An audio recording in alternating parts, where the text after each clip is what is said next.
Welcome back to the channel banking Sarathi. So guys, आज की इस वीडियो में हम डिस्कस करने वाले हैं 8 मई का द वोकैब जिसमें हम कवर करेंगे आज की बहुत ही इंपॉर्टेंट वोकैबलरीज। तो चलिए बिना किसी देरी के वीडियो को स्टार्ट करते हैं। आज का सबसे पहला वर्ड है मूट। मूट क्या होता है? ये एक एडजेक्टिव है जिसका मतलब होता है सब्जेक्ट टू डिबेट, डिस्प्यूट और अनसर्टेनिटी। ओके, तो यानी कोई भी ऐसी टॉपिक जो कि डिबेट का पार्ट है, यानी उस पर बहस हो सकती है, मतलब क्लियरिटी नहीं है, उस पर बहस हो रही है, या डिस्प्यूट का पार्ट है जिस पे लोगों में डिस्प्यूट हो रहा है, एक तरह का सबके पास एक तरह का व्यूज़ नहीं है, या कोई भी चीज़ जो कि सर्टेन नहीं है यानी फिक्स्ड नहीं है, आर्ग्यूएबल है, जिस पे बहस हो सकता है, उस टॉपिक को, उस तरह के टॉपिक को हम क्या कहते हैं? मूट कहते हैं। ठीक है, सिनोनिम्स क्या हो जाएगा? आर्ग्यूएबल या डिबेटेबल। एंटोनिम्स क्या हो जाएगा? सर्टेन या डेफिनेट। याद करने की ट्रिक देखिए, भूत होते हैं या नहीं ये बात मूट है, यानी कुछ लोगों का कहना है कि भूत होते हैं, कुछ लोग कहते हैं भूत नहीं होते हैं, तो ये एक डिबेटेबल टॉपिक है जिस पे बहस हो सकती है, बट कोई फिक्स्ड इसका निष्कर्ष नहीं है। तो इस तरह के चीज़ों को हम क्या कहते हैं? मूट कहते हैं। तो इस ट्रिक से आपको बहुत अच्छे से ये वर्ड याद रहने वाली है। एग्जाम्पल देखिए, it's a moot point whether man और वुमेन आर बेटर ड्राइवर्स। ये एक बहस का विषय है, मूट पॉइंट है कि मैन या वुमेन दोनों में से कौन बेटर ड्राइवर्स है, इस पर कोई निष्कर्ष नहीं है, ये बहस का विषय है। तो यहाँ पे हमने देखा कि इस वर्ड को हम सेंटेंस में कैसे यूज़ कर सकते हैं। नेक्स्ट वर्ड है ऑब्लिक। ऑब्लिक क्या होता है? ये एक एडजेक्टिव है जिसका मतलब होता है नॉट एक्सप्रेस्ड और done in a direct way, यानी कोई भी चीज़ जो कि सीधे तरीके से एक्सप्रेस नहीं की जा सकती, सीधे तरीके से की ना जा सकती है, उसे हम कहते हैं ऑब्लिक। ठीक है, इनडायरेक्ट तरीके से कोई चीज़ करना, उसे हम कहते हैं ऑब्लिक। सिनोनिम्स क्या हो जाएगा? इनएक्सप्लिसिट या इवेसिव। एंटोनिम्स क्या हो जाएगा? डायरेक्ट या एक्सप्लिसिट। याद करने की ट्रिक देखिए, उसने ऑब्लिक वे में लिक्योर पीने से मना किया, यानी लिक्योर आप जानते हो क्या होता है? अल्कोहल। तो उसने डायरेक्ट तरीके से तो सबको मना नहीं किया कि मुझे नहीं पीना, बट उसने ऑब्लिक तरीके से यानी इनडायरेक्ट तरीके से मना किया कि उसे लिक्योर नहीं पीना। तो इस तरीके से आप याद रख सकते हो। देखो यहाँ पे आप इस वर्ड को इससे कनेक्ट करके याद रख सकते हो। ठीक है, एग्जाम्पल देखिए, he delivered an oblique warning talking of danger of sudden action.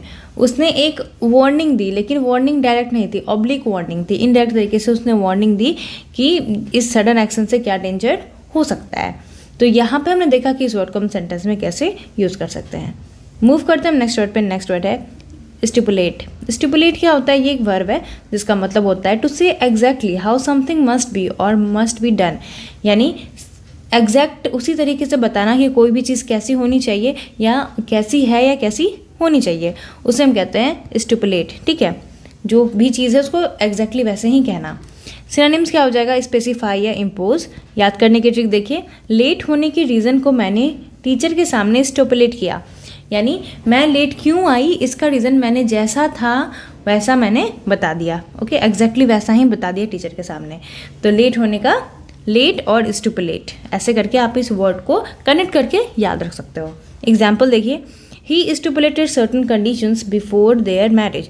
उसने कुछ कंडीशन को स्टिपुलेट किया था, यानी कि उसे बताया था कि कैसा कंडीशंस है, सर्टन कंडीशन मैरिज से पहले। तो एग्जैक्टली जो कंडीशन थी उसने वैसे ही उसे बताया। ओके, तो यहाँ पर हमने देखा कि इस वर्ड को हम सेंटेंस में कैसे यूज़ कर सकते हैं। मूव करते हैं हम नेक्स्ट वर्ड पे। नेक्स्ट वर्ड है हुडविंक। हुडविंक क्या होता है? ये एक वर्ब है जिसका मतलब होता है टू ट्रिक समवन, यानी किसी को फंसा देना, किसी को ट्रिक कर देना, क्या कहलाता है? हुडविंक। सिनोनिम्स क्या हो जाएगा? डिसीव या डिल्यूड। एंटोनिम्स क्या हो जाएगा? एक्सपोज या रिवील। याद करने की ट्रिक देखिए, मेरी चाइल्डहुड फ्रेंड ने मुझे हुडविंक किया। चाइल्डहुड फ्रेंड ने मुझे क्या किया? हुडविंक किया, यानी कि मुझे फंसा दिया, मुझे ट्रिक कर दिया। ओके, तो हुड, चाइल्डहुड, हुडविंक, इस तरह से आप रिलेट करके याद रख सकते हो। एग्जाम्पल देखिए, she has been hoodwinked into buying a worthless necklace.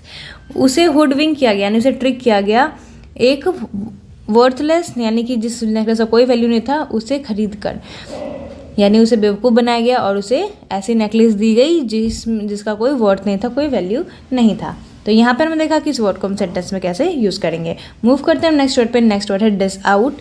Dish out क्या होता है? ये एक फ्रेजल वर्ब है जिसका मतलब होता है to give something often to a lot of people और इन लार्ज अमाउंट, यानी किसी को कुछ देना लेकिन एक साथ बहुत लोगों को देना या तो बहुत ज़्यादा अमाउंट में देना, क्या कहलाता है? Dish out.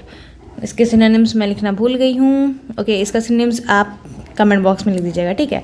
एक ट्रिक देखिए, डिश बनाने का रेसिपी उसने डिश आउट किया, यानी डिश बनाने की रेसिपी को उसने सबको बताया, बहुत लोगों को बताया, ठीक। तो इस ट्रिक से आपके वर्ड याद रहेगी, डिश से डिश आउट याद रखेंगे आप। एग्जाम्पल देखिए, she is always dishing out advice, वो हमेशा एडवाइस को डिश आउट करते रहती है, यानी लोगों को देते रहती है, बहुत सारे लोगों को एडवाइस देते रहती है।